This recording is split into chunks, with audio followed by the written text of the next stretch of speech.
Hágalas, hermanos. ¿Ahorita? Sí. Entonces, más paciencia si quieren empezar. Sí, sí. Bueno, si queda tiempo con una segunda ronda, la hacemos. Adelante. Okay. Vamos a comenzar con algunas, hermanos. Estoy viendo aquí, por ejemplo, si Juan 3:16 no aparece la palabra bautismo, pero sí lo hacemos en la iglesia, porque es la enseñanza de Dios según otros textos. Aquí no entiendo si es pregunta o es comentario, pero bueno, sí, hermanos, la palabra, tenemos que bautizar a la gente, obviamente respetar los pasos para alcanzar la salvación. Lo que hice yo cuando utilicé Juan 3:16 es para referirnos que ahí dice, porque de tal manera amó Dios al mundo, que ha dado su Hijo unigénito para que todo aquel que en él crea no se pierda, mas tenga vida eterna. Entonces ahí aparece implícitamente, hermanos, el hecho de que tenga que bautizarse, tenga que arrepentirse, tenga que dar la confesión de fe, haber oído el Evangelio. ¿Cómo nos damos cuenta de eso? Porque arriba, en la plática de Nicodemo, Jesús le habla del bautismo. ¿Verdad? Muy bien. Lo mismo aplica en Romanos 7, del 1 al 2. No habla de matrimonio y divorcio, pero enseña que el matrimonio es para toda la vida mientras uno vive. Exactamente. Aquí estamos viendo eso. En Romanos capítulo 7, del 1 al 2, como les dije, son textos que hablan de matrimonio. Primero los Corintios 7, del 11 al 12, al 13, también son textos que hablan del matrimonio. Pero esos textos no están hablando de matrimonio, de divorcio por fornicación. Obviamente sabemos que el matrimonio es para toda la vida. Ok. Dice ahí, hemos de convertirnos jueces para determinar quién es libre de casarse y quién no. Claro que no, hermanos. No somos jueces, pero tenemos el consejo de Dios que Jesús nos ha dado para poder aplicarlo, ¿verdad? La enseñanza está bien clara. El que se divorcia no por causa de fornicación y se casa comete adulterio, ¿verdad? Acuérdense que el deber de uno, hermano, no es estar señalando, sino estar enseñando a la congregación a respetar la ley de Dios. Ese es el trabajo de uno. Jesús dijo que ni siquiera Él venía a juzgar, sino la palabra que Él ha hablado, que dice, ella le juzgará en el día posterior. Dice aquí, enseñas una cosa desde el púlpito y crees otra. Déjeme le explico, hermano. No se trata de lo que piense o se trata de lo que enseñe. Podemos pensar muchas cosas, hermanos, pero podemos predicar solamente la palabra de Dios. Déjeme le digo a quién pensaba así el apóstol Pablo en este sentido. Pablo decía, yo quisiera que todos los hombres se quedaran como yo o fuesen como yo, ¿verdad? Soltero, viudo, no sabemos si Pablo estaba divorciado, casado o nunca se había casado. Y dice él, yo quisiera que todos fueran así, pero yo veo esto es lo que manda el Señor, no lo que yo digo, ¿verdad? Entonces ahí Pablo pensaba de una forma, hermanos, pero él enseñaba la palabra de Dios. Creo saber de dónde viene esta pregunta. En relación al matrimonio y divorcio, hermanos, nuevamente, no es algo que predique del púlpito. Si ahorita estoy predicando esto, hermanos, es porque se me invitó para hablar de eso. ¿Sí me explico? Si usted me invita a su congregación, créame que no voy a llegar, hermano, ¿usted cómo está? ¿Divorciado, casado o qué sé yo? ¿Verdad? No es así, ¿verdad? Déjenme les hago otra aclaración. En la iglesia donde estamos predicando, hermanos, no tengo ningún caso de nuevas nupcias. Tampoco tengo casos de divorcios por fornicación, ni tengo casado 2 veces en la congregación donde yo estoy, ¿verdad? Quizás donde, salvo el hermano, lo voy a tener que decir, hermano, hay un hermano que se reunía en la González, ya no se está reuniendo ahí, ya no es un hermano más grande, ya grande. Él llegó ahí, hermano, porque él es segunda nupcias. A mi juicio, el hermano está bien delante de Dios. De hecho, él estuvo ahí e inclusive les predicaba ahí en la congregación de la González. Ya no está ahí, el hermano pidió la membresía hace unos domingos y se está reuniendo con nosotros. Le dijimos, bienvenido, hermano. ¿Verdad? Aquí estamos. No es tampoco que se ande robando unos miembros, el hermano ya estaba en el mundo, hermano. De hecho, se reconcilió con el Señor esos domingos. Entonces, en la congregación no tenemos este problema, hermanos.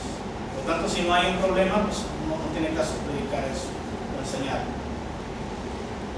Dice ahí, hermano Felipe, usted mencionó que el matrimonio desde el púlpito lo predica, lo enseña en la congregación. ¿Por qué? Entonces es que no entiendo la letra, hermano. Entonces no incluir y enseñar el tema de divorcio y segundas nupcias desde el púlpito. Ok, nuevamente, hermanos, son temas cuando se requiere. Por ejemplo, ahorita se me habla, hermanos, si la congregación me dice, hermanos, tenemos duda de este tema, bueno, vamos a hablar ese tema. Pero déjenme les digo por qué es así, hermanos. Vamos a Mateo, capítulo, déjenme llego, voy a contestar esto.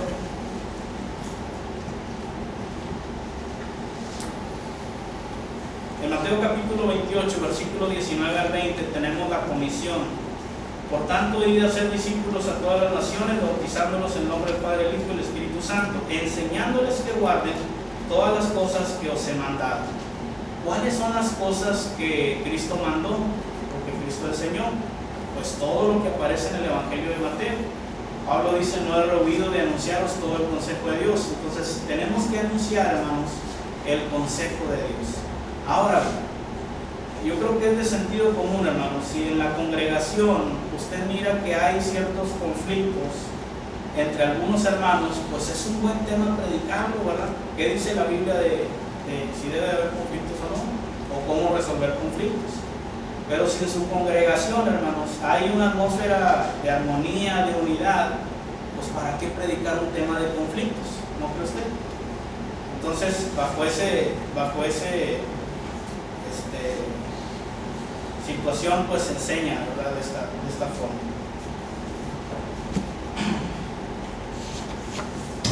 Okay. Dice, Cristo vino a cambiar el principio divino o a restaurar. Pienso yo que esto está en Mateo 19:9. ¿Sí? ¿Tiene relación con eso? Bueno, Cristo vino a cambiar el principio divino o a restaurar. Bueno, vamos a ver. Mateo capítulo 19, versículo 9. Es que hay algunas cosas, hermanos, no sé si tengan que ver con esto. Hay algunos mandamientos, ya sabemos, es obvio que vino a cambiarlos. De los 10 mandamientos, todos entraron al Nuevo Testamento, menos uno, que es adorar a Dios el sábado, ¿verdad? Pero todos están ahí. En relación a matrimonio y divorcio, segundas nupcias, Cristo se va a la ley de Génesis. ¿Sabes qué? No es tanto que si Moisés permitió o dio carta de divorcio, lo que te quiero decir es esto. Hay una ley que estuvo antes del cristianismo, antes de la ley de Moisés, que es la ley divina, ¿verdad? Unidos para toda la vida. Entonces, esa es la ley que Cristo trajo al Nuevo Testamento, unidos para toda la vida. Pero por causa de la dureza del corazón del hombre, nos metemos en estos problemas. Al principio no fue así. Muy bien. Dice así: si Jesús, al decir la frase, mas yo os digo, indica un mandamiento directo y nuevo de Jesús, ¿por qué no existe una evidencia o práctica, ejemplo, en el Nuevo Testamento? A ver, déjenme razonar esta pregunta.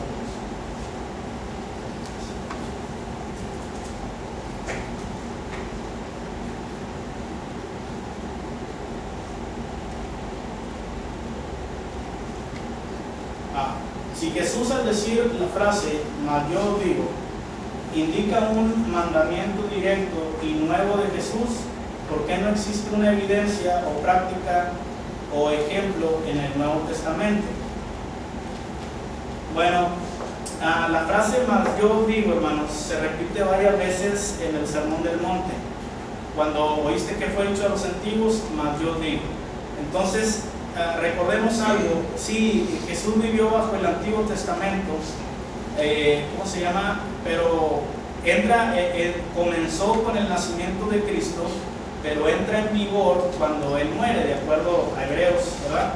Entonces, muchos de los mandamientos que Cristo enseñó todavía no entraban en vigor. No sé si por ahí va. Un ejemplo que se me viene ahorita muy presente es la salvación al crucificado. Cristo no lo bautizó, le dijo, tu fe, ¿cómo se llama? De cierto te digo que hoy estarás conmigo en el paraíso. ¿Cómo alcanzó la salvación ese hombre? Bueno, fue porque Cristo todavía estaba vigente en la ley del Antiguo Testamento. Y la ley del Antiguo Testamento, la gente no se salva por guardar la ley de Moisés, de acuerdo a Hechos, sino se salva por la fe, en la creencia de que iba a llegar el Mesías. Por lo tanto, ahí ya estaba el Mesías enfrente, y el Mesías es el que le dice, ¿verdad? De cierto te digo que hoy estarás conmigo en el paraíso. No sé si tenga que ver con esa pregunta. Ok, dice: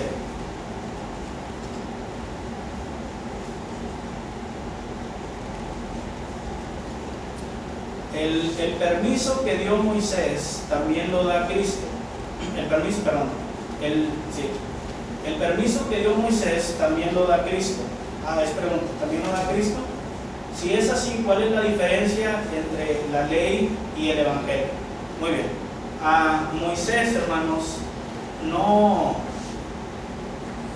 es que hay algo que tenemos que tener en cuenta ahí mismo. Vamos a Mateo 19:9.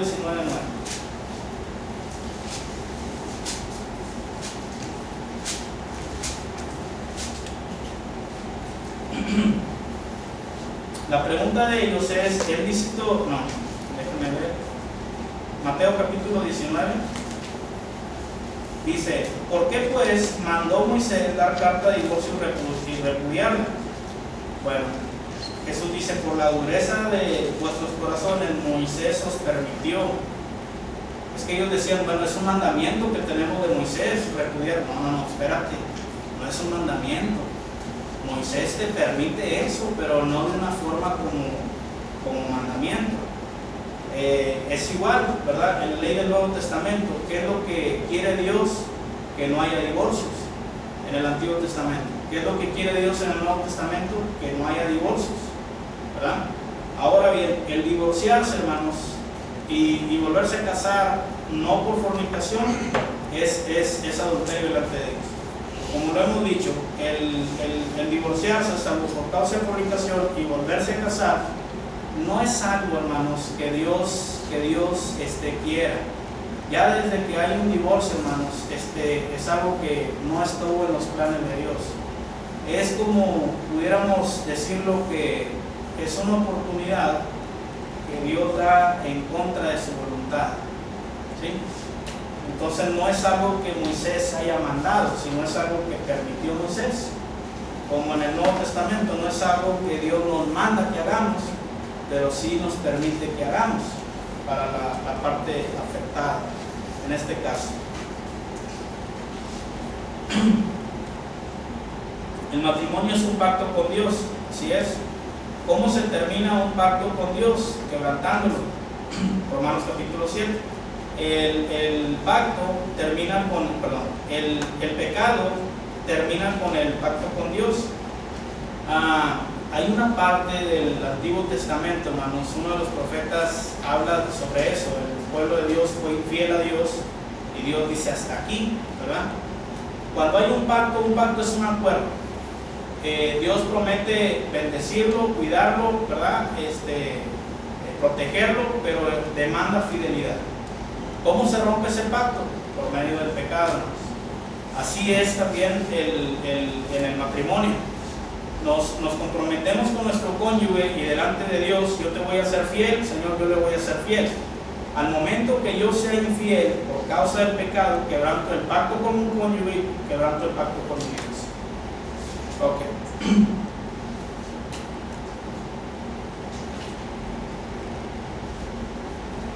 Romanos 7 del 1 al 3. Está enseñando Pablo un principio, que el matrimonio es para toda la vida. La única opción para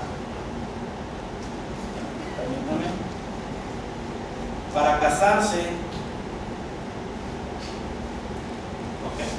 la única opción para casarse es quedando viudo o viuda. Bueno, vamos a contestar la primera. Romanos 7, 1 al 3. Está enseñando Pablo un principio, que el matrimonio es para toda la vida. Bueno, sabemos que el matrimonio es para toda la vida, pero recuerden que Pablo ahí está hablando de la ley del Antiguo Testamento, ¿verdad? Pablo no se está metiendo que el matrimonio es para toda la vida, no le va a funcionar el argumento. Pablo dice, así como la ley de Moisés, ¿verdad?, estuvo vigente al morir Cristo, pues ya entra otro régimen, ¿verdad? Entra la ley de Moisés. Entonces, Pablo no está discutiendo ahí, hermanos, que si el matrimonio es para toda la vida, porque el argumento no le va a funcionar, ¿verdad? Sabemos que el matrimonio es para toda la vida, pero ese punto no lo está tocando. Si lo estuviera tocando, entonces el Antiguo Testamento sería para toda la vida, ¿verdad? Entonces no es la analogía de Pablo ahí. Sabemos que el matrimonio es para toda la vida, ¿verdad? Bueno, ahora.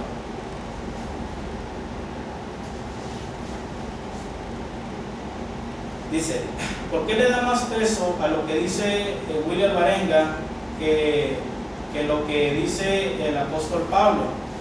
Régimen nuevo del espíritu, antiguo pacto, régimen viejo de la letra, el nuevo pacto. La analogía que hace el apóstol Pablo del matrimonio no es para decir que un pacto solamente lo termina la muerte. Okay. No, hermanos, no es que le dé más peso a lo que dice el hermano, simplemente lo puse como una referencia. ¿Por qué, hermanos? Déjenme les digo por qué puse el ejemplo de nuestro hermano. Porque él piensa, o más bien dicho, yo pienso lo mismo que él, y él sí tiene relación con ustedes, tienen comunión. Hermano, ustedes han ido a predicar a Houston, conocen hermanos que son amigos míos, y no sé por qué no podemos tener comunión nosotros y enseñamos lo mismo. ¿Sí? Por eso lo puse el hermano.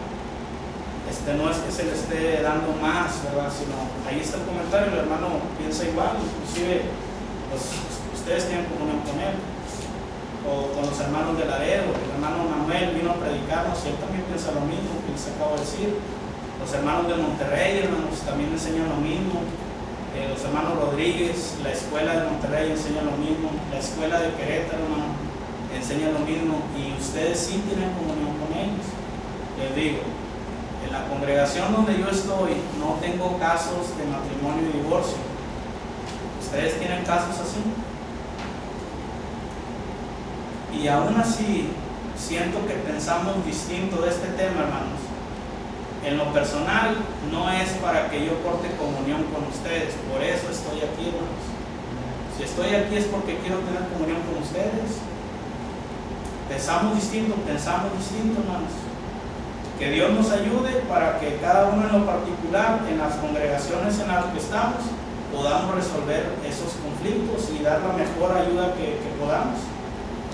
No voy a ir a sus congregaciones a cuestionar a cada uno de los hermanos, a ver cómo estás, qué está enseñando el hermano. No. ¿Por qué? Porque se quebranta la autonomía que debe existir en las iglesias. ¿Sí? La Biblia nos manda a guardar la unidad, hermanos, en Cristo Jesús. Ahora bien, libres de la ley de Cristo o de la ley de Moisés, Romanos 7:7. A ver, déjame ver ese pasaje, que no quiero contestar así. Pues siento que es libre de la ley de Moisés, ¿verdad? Pero vamos a analizarlo para no cometer un error. Dice ahí, ¿qué diremos pues? La ley del pecado en ninguna manera, pero no conocí el pecado sino por la ley, porque tampoco conociera la codicia si la ley no dijera no codiciarás. Es que aquí no entiendo la pregunta, la voy a tratar de contestar como pueda. Dice, libres de la ley de Cristo o libres de la ley de Moisés, Romanos 7:7. Lo que dice Romanos 7:7 es que yo tuve que darme, por eso la ley de Moisés me condena, porque dice ahí un ejemplo, no codiciarás. Yo resulta que yo soy un codicioso, pero no sabía yo que estaba mal delante de Dios, ¿verdad? Aún así, el pecar por ignorancia no justifica que no haya pecado. El pecado por ignorancia sigue siendo pecado, pero yo me di cuenta que era pecado cuando vine al conocimiento de la ley, ¿verdad?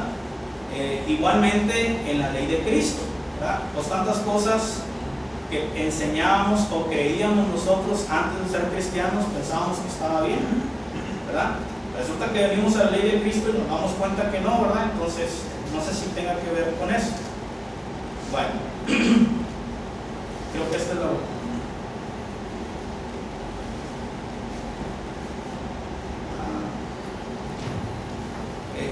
Alguien que me ayude a leer, hermanos, es como letra A.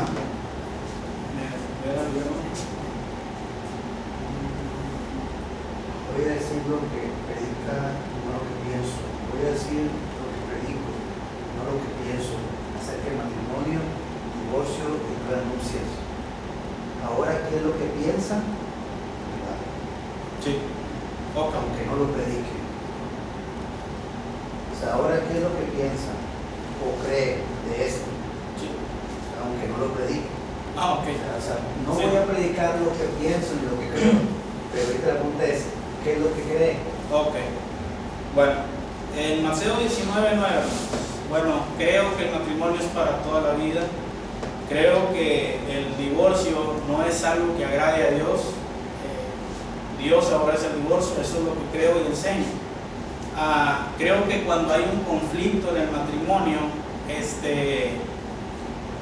y se divorcian por cualquier causa, pues Dios que los bendiga, ¿verdad? El problema es si se casan, quedan en estado de adulterio. Creo y enseño nuevamente cuando se requiere o cuando hay algún caso en particular, hermanos, no es algo que se esté promoviendo nuevamente, que quiero que quede claro eso, que una parte de Mateo 19:9, no digamos la parte inocente, porque realmente no sabemos quién es inocente, pero veo ahí que una parte tiene el derecho o la oportunidad, de divorciarse si así lo decide y volver a casarse sin estar en estado de adulterio, si su cónyuge le es infiel. No sé si haya más preguntas, hermanos. ¿Sí, hermano? más? Están en letra, si se los puede leer. Pues si me repite la leo, ¿no? Bueno, si no, ya No, no voy a hacer ni una réplica. Sí, está bien, hermano. No, por la letra, hermano. No se preocupen. Los discípulos fueron inspirados y enseñaron que el matrimonio es para toda la vida. Nunca hicieron diferencia. ¿Es esto cierto? Si lo es, entonces ¿por qué usted y Willy enseñan cosas diferentes a los discípulos? Es que no nomás somos Willy y yo, somos nuevamente los hermanos de Laredo, los hermanos de Houston, los hermanos de Monterrey, los hermanos de Cuña, hermano Arsenio, he platicado con él. De hecho, estuve hace que casi año y medio en la escuela que no sé si todavía la tengo, estuve enseñando ahí. Ahora, nuevamente, lo que vemos ahí, hermano, en Romanos 7 y 1 Corintios son textos que hablan del matrimonio. Pero nuevamente, ahorita estamos hablando de fornicación y divorcio. Y hay textos específicos que hablan de eso, ¿verdad? ¿Por qué no estudiarlos? Mateo 19:9, Mateo 5:31-32. Ahí está, ¿verdad? Siguiente pregunta, ¿no?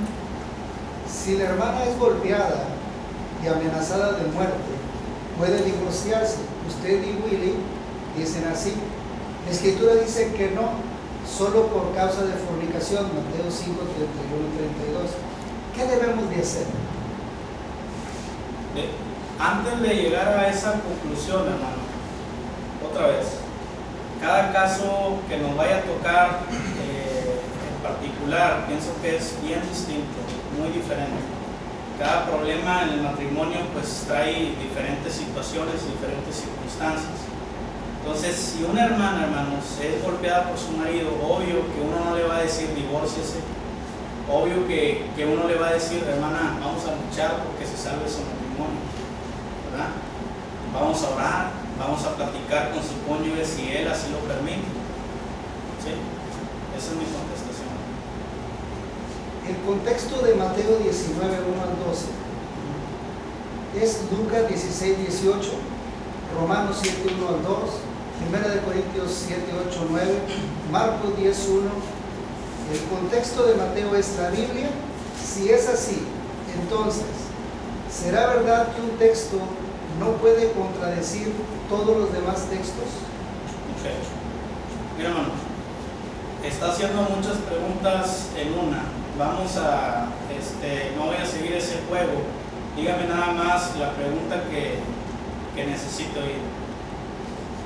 Lo que enseñé yo es que Mateo 19:9 no es un texto, hermanos, que el contexto de ese texto no está paralelo a Romanos 5, ¿verdad? Pero vamos a ver los otros contextos. Por ejemplo, ¿cuál me dijo primero? Lucas. El contexto de Mateo 19, 1 al 12 es Lucas 16, 18. Permítanme un segundito. Vamos a ver Lucas 16, 18. Permítanme un segundo. Si es así, Lucas 16, 18, si es contexto de Mateo 19, 1 al 12, si es contexto, si es así, entonces ¿será verdad que un texto no puede contradecir todos los textos? Creo yo que nos quedamos, hermano, hay más información cuando vamos a hablar de Mateo de divorcio y nuevas nupcias, hay más información en Mateo 19:9, ¿verdad? El contexto trae más contexto. Ahora, el contexto de Lucas 16, 18, hermanos, pues hay textos que están aislados o separados, pero pienso yo que si vamos a hablar de un tema sobre matrimonio y divorcio, pues qué mejor que Mateo 19:9, puesto que hay más información ahí. Siguiente pregunta, ¿no? Sí, ya que está ahí en Lucas. Sí. Lucas 16, 18 es el mismo relato de Mateo y Marcos narrado por el médico Lucas. Ok. Si es así, el mismo relato, Lucas sabía que la única causa del repudio es la fornicación. Si es así, según Lucas 1:4, si es así, entonces Lucas dice lo mismo, no lo contrario. Lucas 1:4. Es que me está dando muchos textos. No, discúlpenme, no es mi intención confundirlo. Mire, Lucas 16, 18. Ok, Lucas 16, 18, ya lo tengo. El relato de Lucas es el mismo del relato de Mateo y Marcos, pero por el médico amado. Si es así, entonces Lucas sabe que la única causa es la fornicación. Entonces Lucas está diciendo lo mismo, no lo contrario. Si es el mismo relato, esa es la pregunta. Bueno, el versículo es el mismo, hermano, que viene en Mateo 19:9. Esa es mi respuesta. ¿Sí? El pasaje es el mismo. Sí. Dos preguntas más. ¿Por qué deduce que el inocente se infiere usando Juan 3:16? Y en el Romanos 7:1-2 no se infiere que el matrimonio es vitalicio y que solo la muerte deja libre al cónyuge.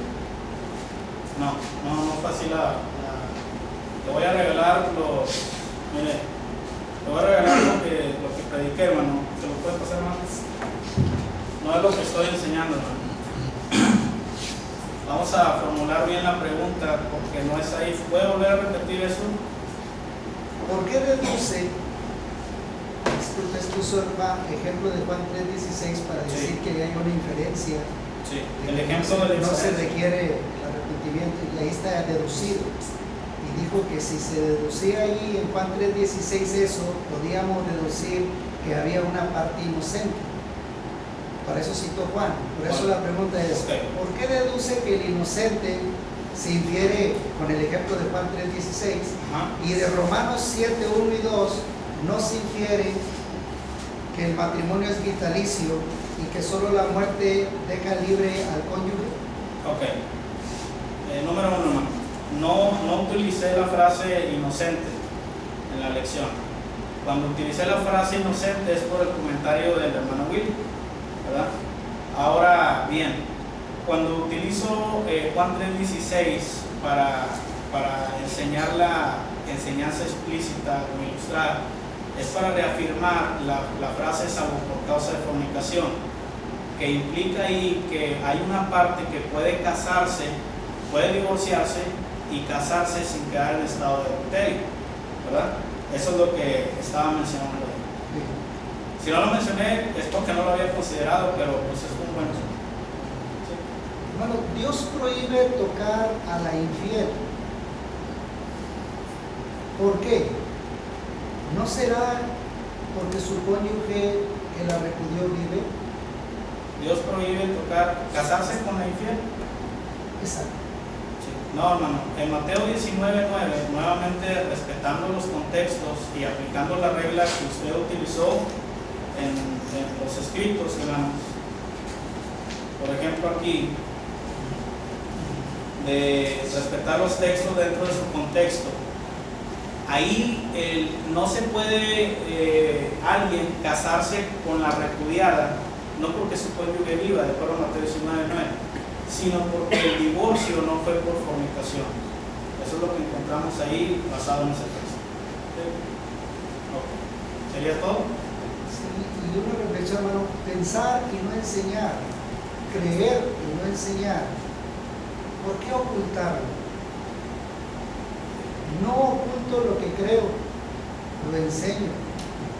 Todos deben de saber la verdad. Claro, claro. En ningún momento, hermano, pues estoy ocultando. Si usted me invita, hermano Héctor me dijo, hermano, queremos que vengas y nos hables de matrimonio, qué es lo que tú piensas o lo que enseñas. Y si lo estuviera ocultando, pues no estuviera aquí, ¿verdad? No estuviera aquí. Si usted me invita a su congregación a hablar sobre este tema, vamos a hablar sobre ese tema, ¿verdad? Usted me dice, hermano, háblenos del plan de salvación o háblenos en algún tema en particular, pues hablamos de un tema en particular. Pero no es que se esté escondiendo uno, hermano. De hecho, está por escrito, hay artículos que he escrito, tengo suficiente material para confirmar lo que estoy diciendo. De hecho, hice copias para que ustedes los tengan ahí, ¿verdad? Pero quiero hacerles, quizás a lo mejor se entendió mal, hermano. Siento o no estoy seguro que se me ha señalado de predicar el divorcio, ¿verdad? Y por eso les digo que no es así, ¿verdad? No predico eso, no anuncio eso. Cuando se requiere la oportunidad, pues tenemos que hablar de esos temas en particular. Pero sería todo, hermano. Muy bien, gracias. Recuerden que íbamos a escuchar los dos puntos. Eso no quería decir que tuviéramos que convencer al hermano y a William y a Paco y a todos de que tengan que creer como nosotros, ¿verdad? Como ellos iban a poner el tema y no significaba que iban a convencernos de que creyéramos como ellos, teníamos que escucharlos. A mí me tocó jugar el papel de moderador, entonces no era correcto ser juez y parte, ¿verdad? Por eso yo no hice ninguna pregunta, ¿verdad? De esos momentos podemos platicarlo de forma. El punto principal, hermanos, desde el inicio de las pláticas era ¿qué decisiones vamos a tomar? Cuando alguien piensa diferente a nosotros en este punto o en otros puntos doctrinales.